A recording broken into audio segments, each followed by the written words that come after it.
안녕하십니까. 실리콘밸리 투데이입니다. 지금으로부터 무려 17년 전인 2004년 6월 21일 미국 서부 로스안젤레스에서 차로 동쪽으로 약 4시간 정도 떨어진 모하비 사막, 여기에서 민간인들의 우주를 향한 역사적인 시도가 벌어집니다. 지금 인터뷰에 나오는 인물이 바로 인류 역사상 처음으로 미국이나 러시아와 같은 정부가 아닌 민간 기업으로서는 최초로 지구 밖 궤도에 사람을 태워 성공적으로 우주선을 쏘아 올린 스케일드 컴파짓이라는 회사의 창업자 버트 루탄입니다. 버트 루탄은 1943년생으로 올해 77세이며 한마디로 비행기 디자인의 천재이자 스스로 비행기를 만드는 기업을 연쇄 창업하여 크게 성공한 자수성가한 인물입니다. 버트 루탄이 만든 우주선은 기존의 고정관념을 완전히 깨부수는 그야말로 혁신적인 디자인과 아이디어였습니다. 보통 우주선 하면 우리는 지상에서 로켓으로 발사되는 것을 상상합니다. 그러나 루탄의 아이디어는 달랐습니다. 루탄의 우주선은 두 가지 부분으로 나누어집니다. 먼저 화이트 나이트, 즉 백기사라고 불리는 모체 비행선이 실제 우주로 날아갈 스페이스1이라고 불리는 작은 우주선을 매달고 고도 15km까지 올라갑니다. 고도 15km에 도달하면 화이트 나이트는 스페이스1 우주선을 떨어뜨립니다. 떨어진 스페이스1은 강력한 추진 로켓 모터를 점화하여 무려 마하 3 이상의 속도로 순식간에 고도 100km 이상, 즉 서브오빗이라고 불리는 우주지역까지 날아갑니다. 참고로 마하 3의 속도는 M16 소총에서 총알이 날아가는 속도입니다. 즉, 스페이스1 우주선은 중력과 대기권을 뚫고 올라가기 위해 총알보다 더 빠른 속도로 사람을 태우고 날아가는 것입니다. 이때 엄청난 속도와 압력으로 훈련받지 않은 탑승자의 경우 사망에 이를 수도 있다고 합니다. 해수면 기준으로 100km 이상은 우주로 정의되며 100km 이상을 서브오빗, 즉 준궤도라고 부릅니다. 200km 이상은 오빗, 즉 인공위성이 돌고 있는 높이입니다. 우주 관광을 위한 우주선은 서브오빗 100km 이상의 준궤도 높이까지 올라갔다가 내려오게 되는 것입니다. 여기 역사상 최초의 민간 우주선을 조종하고 있는 조종사는 1940년생으로 지난 25년 이상을 버트 루탄과 함께 호흡을 맞춰온 노련한 조종사 마이크 멜빈입니다. 우주선 기체가 빠른 속도로 대기권을 뚫고 날아가면서 엄청난 압력과 진동이 몰려오자 멜빈에게는 실패하면 곧 죽을지도 모른다는 극도의 두려움과 공포감이 몰려옵니다. 게다가 로켓 추진 단계가 정점에 다다르자 트림 모터가 제대로 작동하지 않아 멜빈은 심각한 위기에 처하게 됩니다. 모터를 점화시키는데 기체가 좌측으로 90도 기울어진 것입니다. 그대로 우주 밖으로 튕겨져 나가거나 기체를 컨트롤하지 못해 죽을 수도 있는 상황. 멜빈은 필사적으로 페달을 마구 밟아대기 시작합니다. 잠시 후 모터가 원상태로 돌아왔고 기체도 제대로 다시 서게 됩니다. 다행히 멜빈이 조종하는 스페이스1 우주선은 대기권 밖으로 빠져나올 수 있었고 기체는 정상으로 돌아옵니다. 멜빈은 자신이 정말 무중력의 우주에 있는 것인지 M&M's 초콜릿을 꺼내 공중에 던져봅니다. 창밖으로는 둥근 지구의 아름다운 모습이 보이기 시작하고 로스안젤레스 시내 위로 드리워진 구름도 보이기 시작합니다. 로켓 추진이 모두 끝나고 최대 고도 100km 부근에 도달합니다. 이후 우주선의 날개를 접습니다. 대기권 진입 시 속도를 늦추기 위해 천재 비행기 디자이너인 버트 루탄이 고안한 특별한 우주선 디자인입니다. 이후 대기권에 진입하고 나서 고도 21km 상공에서 다시 한번 날개를 펴니다. 슬라이딩으로 착륙을 준비하기 위해서입니다. 마하 2.9, 즉 초당 3100피트 이상의 엄청난 속도로 강하하기 시작합니다. 마치 허리케인 한가운데 있는 것과 같은 무시무시하고 엄청나게 큰 굉음이 들려옵니다. 멜빈은 조종관을 가운데 지점에 고정하고 우주선 기체가 압력을 이기지 못해 두동강 나지 않기만을 간절히 기도했다고 합니다.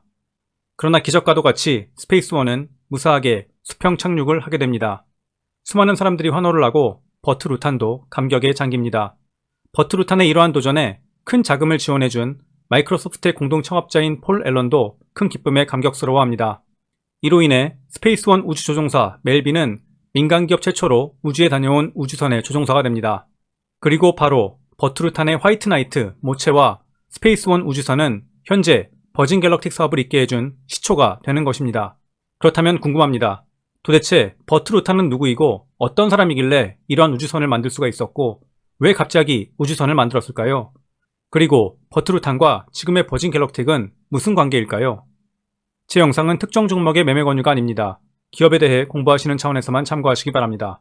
버트 루탄은 한국분들은 잘 모르실 수도 있지만 미국 항공업계에서는 살아있는 전설로 불리는 천재 비행기 디자이너입니다. 1943년 미국 서부 오레곤주의 에스타카다에서 태어났으며 8살 때 이미 비행기를 디자인하고 모델 비행기를 만들 정도로 비행기에 푹 빠져 사는 한마디로 비행기 신동인 아이였습니다. 버트 루탄은 16살 때 처음으로 혼자 에어론카 챔피언이라는 비행기를 조종했으며 캘리포니아 폴리테크닉 주립대학교에 들어가 항공 엔지니어링을 전공합니다. 대학교 졸업 후 미 공군에서 비행기 테스트 엔지니어로 일하게 되는데 날개의 방향을 바꾸어 수직 이착륙이 가능한 LTV-XC나 F4, 팬텀과 같은 전투기 관련 다수의 프로젝트에 참여합니다. 루탄은 1972년 29살 때 공군을 떠나 배드 에어크래프트라는 회사에 조인합니다. 배드 에어크래프트는 항공 엔지니어인 짐 배드가 1961년 설립한 개인용 초미니 항공기를 만드는 벤처 기업입니다. 루탄은 여기에서 짐 배드를 도와 BD5라는 무게 160kg에 3m 정도의 초경량 제트기 개발을 총괄하는 디렉터로 일합니다. 특히 BD5J는 1983년 007 옥토퍼시에도 나왔던 유명한 초경량 제트기로 세상에서 가장 작은 제트기로 기네스북에 올라가 있습니다. 배드 에어크래프트에서 개인용 미니 비행기의 매력에 빠진 루탄은 2년 후인 1974년 31살 때 자신만의 비행기 회사를 만들기로 결심하고 배드 에어크래프트를 떠납니다. 그리고 설립한 회사가 바로 루탄 에어크래프트 팩토리입니다. 루탄은 배드 에어크래프트에서 배운 지식을 활용해 이때부터 본격적으로 아마추어 조종사들을 위한 여러 대의 다양한 미니 비행기를 만들게 됩니다. 첫 번째로 만든 비행기가 바로 베리 비겐이라는 비행기입니다. 루탄의 비행기를 보시면 특징이 있는데 바로 기체 앞에 조그만 보조 날개가 하나 더 달려 있습니다. 이것을 카나드라고 부르는데 기체의 안정성을 높여주는 역할을 한다고 합니다. 이후 버드 루탄은 베리 이지 그리고 롱 이지라는 기체도 출시하게 됩니다. 루탄의 비행기들은 기존 비행기에서는 볼 수 없는 독특한 디자인과 스타일을 가지고 있었기 때문에 그의 경비행기들은 큰 인기를 얻었고 루탄도 유명세를 타게 됩니다.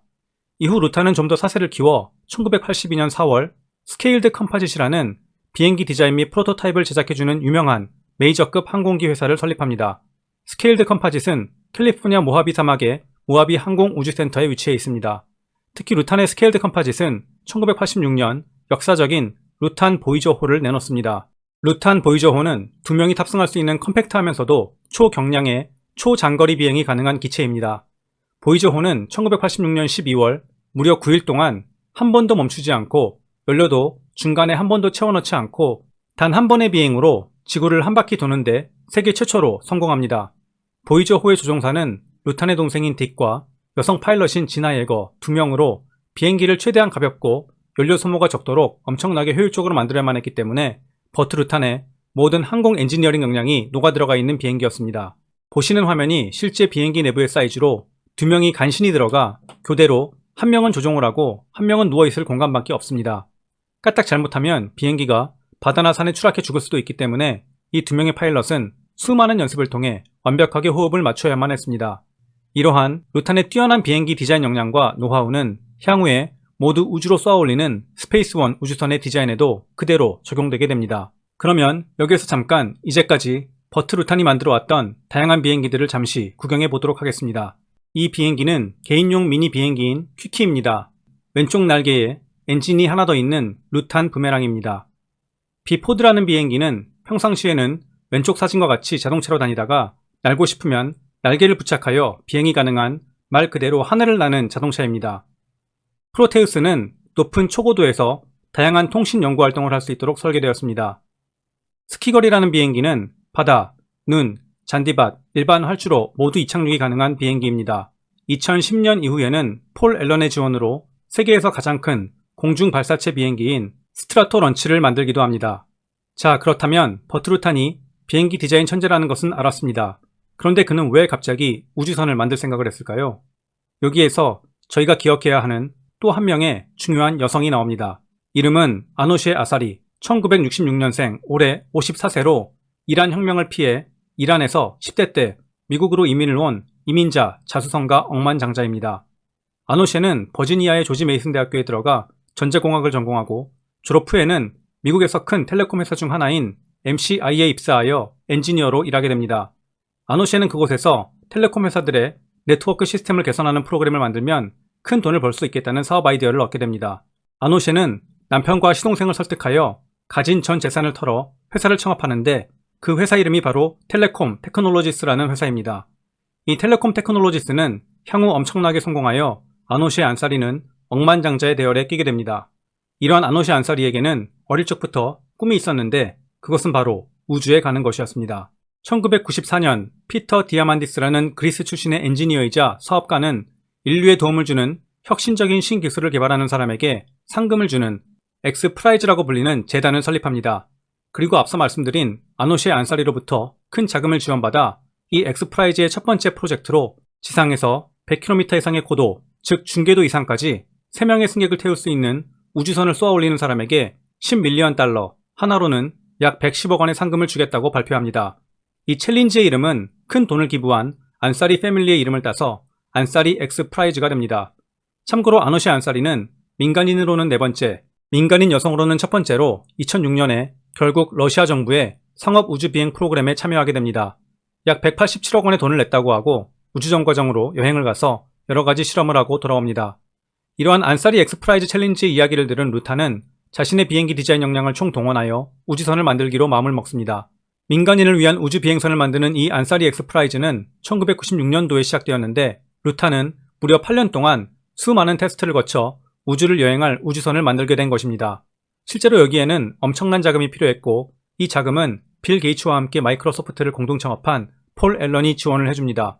실제 상금은 110억 원이었지만 실제 우주선을 만들고 테스트하는 데 들어간 돈은 이보다 훨씬 더 컸다고 합니다. 그리고 2004년 결국 버트 루타는 지상에서 발사하는 로켓이 아닌 비행기에 우주선을 싣고 공중에서 발사시키는 혁신적인 아이디어로 우주선을 준궤도까지 올려보내는 데 성공한 것입니다. 그리고 이러한 버트 루탄과 폴 앨런의 도전을 영국에서 유심히 지켜보고 있던 또 다른 억만장자가 있었습니다. 누구였을까요? 네, 바로 영국 재벌그룹 중 하나인 버진그룹의 총수 리차드 브랜슨이었습니다. 리차드 브랜슨도 우주여행 사업에 대해 오래전부터 관심이 있었기 때문에 1999년 버진 갤럭틱이라는 회사를 이미 설립해 놓은 상황이었고 버트 루탄의 스폰서 중 한 명이었습니다. 버트 루탄의 화이트 나이트와 스페이스십 1은 지구 밖 중궤도를 여행하고 돌아오는 것은 성공했지만 실제로 이를 상용화하려면 더 많은 승객을 태워야 하고 더 안전하게 우주선을 만들어야만 했습니다. 그리고 물론 여기에는 또 엄청나게 큰 투자가 필요했습니다. 리차드 브랜슨은 버트 루탄의 스페이스십 1이 성공하자 버트 루탄과 손을 잡고 본격적으로 민간인 우주여행을 위한 기업 스페이스십 컴퍼니를 설립합니다. 리차드 브랜슨의 버진 갤럭틱이 지분의 70%를 출자하고 버트 루탄의 스케일드 컴파짓이 30%를 투자하여 화이트 나이트와 스페이스십 1을 발전시킨 후속 비행선인 화이트 나이트 2와 우주선인 스페이스십 2를 만들기 시작한 것입니다. 이것이 바로 버진 갤럭틱의 시초입니다. 2012년 이 스페이스 컴퍼니를 버진 갤럭틱이 100% 사들여 아예 버진 갤럭틱 회사로 만들어버린 것입니다. 현재 사진의 왼쪽 작은 우주선이 버트 루탄이 처음 우주로 쏘아 올린 스페이스십 1 우주선입니다. 3명이 들어가는 우주선으로 크기가 작습니다. 하지만 새롭게 만드는 스페이스십 2는 2명의 파일럿과 6명의 승객이 탑승 가능합니다. 우주여행 티켓 가격은 20만 불에서 25만 불, 하나로는 약 2억 8천만 원가량이며 현재까지 603장의 티켓이 팔렸다고 합니다. 티켓을 구매한 사람 중에는 애쉬톤 커처, 저스틴 비버, 레오나르도 디카프리오, 톰 행크스, 브래드 피트 등이 포함되어 있습니다. 만약 여러분도 티켓을 구매하시면 미래에 이러한 분 옆자리에 앉아 우주여행을 할 수도 있는 것입니다. 티켓 구매자들은 3일가량의 트레이닝을 받고 뉴멕시코 사막에 위치한 스페이스포트 내의 버진 갤럭틱 터미널에 초대되는 특전을 누리게 됩니다. 사진에 보이는 곳이 버진 갤럭틱의 라운지인데 여기에서 승객들은 대기하고 있다가 우주선에 탑승하게 됩니다. 출발해서 다시 돌아오기까지의 우주여행 시간은 약 90분으로 대기권 밖을 벗어나 지구를 감상하고 몇 분 동안 무중력 상태의 우주를 체험하고 다시 돌아오게 됩니다. 버진 갤럭틱의 우주복은 언더아머와 콜라보로 만들었습니다. 버진 갤럭틱은 총 5대의 스페이스십 2와 2대의 화이트 나이트 2를 만들 계획이었습니다. 하지만 2007년 7월 스페이스십 2의 로켓 모터 부품을 테스트하던 중 폭발 사고가 발생하여 루탄의 직원 3명이 죽고 3명이 크게 다치는 큰 사고가 발생합니다. 이로 인해 우주선 개발이 미루어졌고 결국 모체인 화이트 나이트 2는 2008년 7월에 우주선인 스페이스십 2는 2009년 12월에야 모습을 드러내게 됩니다. 하지만 바로 우주선을 실제 중궤도에 안전하게 올려보내는 일은 결코 쉽지 않았습니다. 여러 차례 테스트를 실시했고 2013년 4월에야 공중에서 우주로 우주선을 날려보내는 로켓 추진 테스트를 실시하게 됩니다. 스페이스십 1 때 3명의 승객을 태워보내는 것과 안락하고 안전하게 우주선을 만들어 8명을 우주로 보내 관광할 수 있게 하는 것은 또 다른 큰 차이였던 것입니다. 2014년 다시 한번 버진 갤럭틱의 안타까운 사고가 터집니다. 모선에서 분리되어 우주로 날아가던 1세대 스페이스십 2 우주선 VSS 엔터프라이즈가 로켓 추진 중 폭발하여 한 명의 파일럿이 죽고 한 명은 기체를 탈출하여 낙하산으로 하락하다가 크게 다친 것입니다. 이로 인해 시스템도 다시 설계하고 테스트도 다시 진행하여 버진 갤럭틱의 민간 우주여행 일정은 뒤로 밀리게 됩니다. 이후 버진 갤럭틱은 좀 더 개선된 기체인 2세대 우주선인 VSS 유니티를 내놓게 됩니다. VSS는 버진 스페이스쉽이라는 뜻입니다. 2세대 VSS 유니티는 1919년 두 번의 우주여행을 성공적으로 마치게 되고 작년인 2020년에 시험 비행 일정이 잡혀 있었습니다. 하지만 코로나 사태로 버진 갤럭틱의 기지가 있는 뉴멕시코주가 전면적인 봉쇄 조치를 내리는 바람에 일정이 미루어지게 됩니다. 얼마 전 미국 시간으로 3일 전인 3월 30일 버진 갤럭틱은 세 번째 버전의 우주선인 VSS 이매지노를 공개했습니다. 참고로 1세대 우주선은 폭발사고가 난 VSS 엔터프라이즈였고 2세대 우주선은 성공적으로 우주를 다녀온 VSS 유니티입니다. 현재 3세대 우주선인 VSS 이매진의 시험 비행은 한 달 후인 5월로 예정되어 있습니다. 미국 뉴멕시코주의 우주공항 스페이스포트 아메리카에서 진행될 예정입니다. 본래 이번 시험 비행이 지난해 12월 예정되어 있었으나 올해 2월로 미루어졌다가 다시금 5월로 연기된 것입니다. 이번에 새로 공개된 VSS 이매지노는 거울처럼 빛나는 외관이 특징입니다. 일부러 거울 같은 소재를 사용해서 지상에서 하늘로 그리고 다시 우주로 이동하면서 시시각각 주변 환경에 따라 색상이 변화하는 아름다운 모습을 보여줄 것이라고 합니다. 또한 동체, 객실, 날개, 꼬리 등을 모두 별도로 제작하는 모듈 방식으로 설계해서 유지 보수를 쉽게 하고 제작 단가를 낮추었다고 합니다. 버진 갤럭틱은 2019년 10월 차마스의 스펙인 소셜 캐피탈 헤도소피아와 합병하여 스펙 상장으로 주식시장에서 거래되기 시작했습니다. 올해 2월에는 시험 비행에 대한 기대감으로 60불 이상까지 크게 올랐다가 주가가 다시 하락하여 24불대까지 내려갔다가 현재는 30불대에 와 있습니다.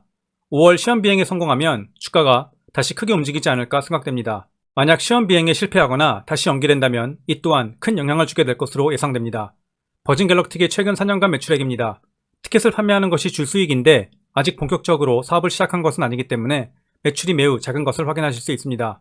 2019년에는 3.7 밀리언 달러, 한화로는 약 40억 원의 매출이 있었고 작년에는 코로나의 여파 및 티켓 판매 중지로 매출이 거의 없었습니다. 하지만 매년 1천억 원이 넘는 큰 금액을 연구개발에 쏟아붓고 있습니다. 2020년에는 158 밀리언, 약 1,700억 원가량을 연구개발비로 쏟아부었습니다. 따라서 버진 갤럭틱은 계속 적자입니다. 향후에도 당분간은 적자를 지속할 것으로 예상됩니다. 보유하고 있는 현금은 현재 약 7,500억 원 규모입니다. 2019년 상장을 하면서 큰 자금이 들어왔던 것을 확인하실 수 있습니다. 총 부채, 즉 빌린 돈은 약 1,600억 원 수준으로 현금을 7,500억 원 보유하고 있어 재무적으로 당장 큰 문제는 없어 보입니다. 그렇다면 투자자들에게 가장 중요한 미래 예상 매출액을 살펴보겠습니다. 올해 시험 비행이 무사히 완료되고 내년부터 실제로 티켓 구매자들을 우주 관광을 시켜줄 수 있다면 티켓 매출이 크게 오를 것으로 기대하고 있습니다. 내년 예상 매출액은 60 밀리언 달러, 한화로는 약 670억 원이고 이후 매년 매출이 증가할 것으로 예상하고 있습니다. 2030년에는 매출이 약 1조 원 수준이 될 것으로 예상되고 있습니다. 물론 이것은 올해 시험 비행이 성공적으로 완료되어 적어도 내년부터는 민간인들을 무사히 우주 관광을 보내줄 수 있다는 가정하에 나온 것으로 만약 시험 비행에 문제가 생긴다든지 한다면 내년 예상 매출액도 크게 줄어들고 주가도 큰 영향을 받을 수 있습니다. 버진 갤럭틱에 투자하시는 분들은 이러한 리스크도 반드시 숙지하시기 바랍니다. 미래 예상 주당 순이익을 보시면 2023년까지는 적자였다가 2024년부터는 흑자로 돌아설 것으로 기대되고 있습니다. 물론 이것도 올해 시험 비행이 성공적으로 잘 완료된다는 가정하에 가능할 것입니다. 마지막으로 미국 월스트리트 애널리스트들의 의견을 살펴보겠습니다. 예상 목표 주가 평균은 37.67불로 현재 주가보다 22.50% 높은 수치입니다. 목표 주가 최고치는 50불로 현재 주가보다 약 62% 높은 수치입니다. 컨센서스를 보시면 팁 랭크는 매수, 톰슨 로이터스는 매수 3명, 강력 매수 1명, 보유 5명, 매도 의견은 없습니다. 2000년 초반 우주 관광 사업을 한다고 했을 때 어떤 사람들은 불가능한 일이라고 비웃었을 것입니다. 하지만 우주에 대한 열정과 꿈을 절대 포기하지 않았던 사람들에 의해 이제 버진 갤럭틱의 우주 관광 사업은 상용화를 눈앞에 두고 있습니다. 1990년대부터 우주에 대한 꿈을 품고 사비를 털어 실패할지도 모르는 우주선 제작에 도전한 버트 루탄, 이를 물신양면으로 묵묵히 지원해준 지금은 고인이 된 마이크로소프트의 공동창업자 폴 앨런, 100억 원이 넘는 돈을 상금으로 걸어 우주여행에 대한 모티베이션을 사람들에게 안겨주었던 여성 사업가 아노셰 안사리, 그리고 그 바톤을 이어받아 2004년부터 무려 16년이 넘게 엄청난 돈을 투자하며 여러 실패에도 불구하고 포기하지 않고 끊임없이 도전을 해온 리차드 브랜슨 버진그룹 회장, 그리고 안 보이는 현장에서 이 사업을 성공시키기 위해 밤낮으로 일했던 수많은 엔지니어들과 스태프들, 결국 이렇게 많은 사람들의 땀과 노력과 열정이 있었기 때문에 세상을 바꾸는 혁신적인 일들이 현실로 우리에게 다가오는 것이 아닐까 생각을 해봅니다. A letter to my grandchildren. My dad, your great-granddad, was an extraordinary man, full of wise words. He would often remind me that life is wonderful, and it is that simple truth which has driven me as I built businesses, raised my family, and embarked upon my many adventures. You are at the very start of life. It is an incredible gift, and it is there for the taking. It will deliver highs and lows, but by living it to the full, by always trying to do the right thing, and by keeping a childlike sense of adventure, it will indeed be wonderful. I used to think of space as a destination, but I now realize it's a journey with some amazing milestones along the way. Your lives will be transformed by space, and it will give your generation the planetary perspective on which the future of humanity rests. That we're all in this together, fellow travelers on Spaceship Earth.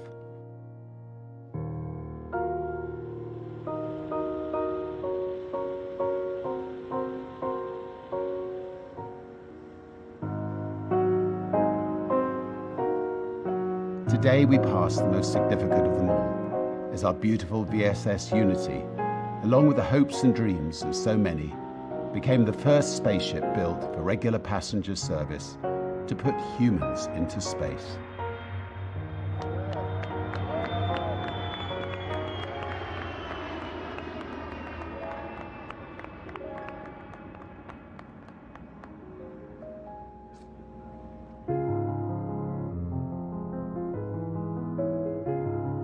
Five, 3, 2, 1. Release, release, release. Fire, fire.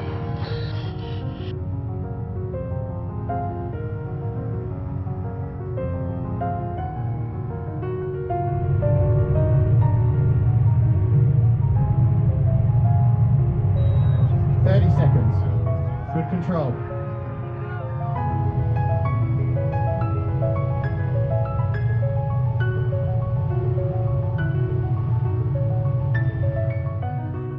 "55 seconds. 58 seconds. Motor shutdown. Mach 2.8. Right motor burn, everybody. We're going to space, Richard. 264,000 feet. Welcome to space, Unity.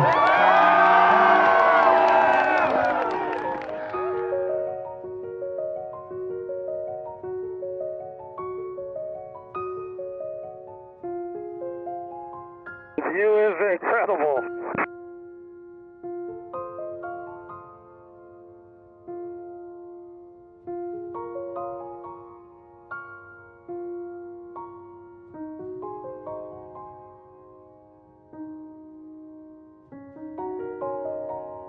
Check that out. We can see Mexico.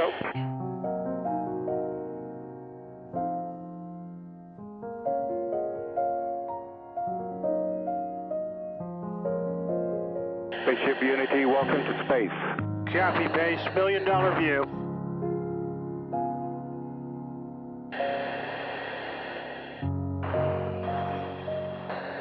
Apogee.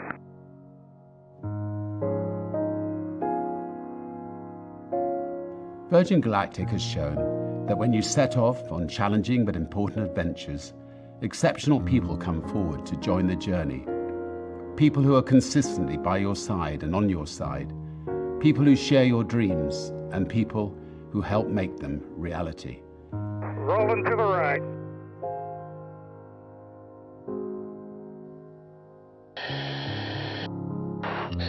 Complete.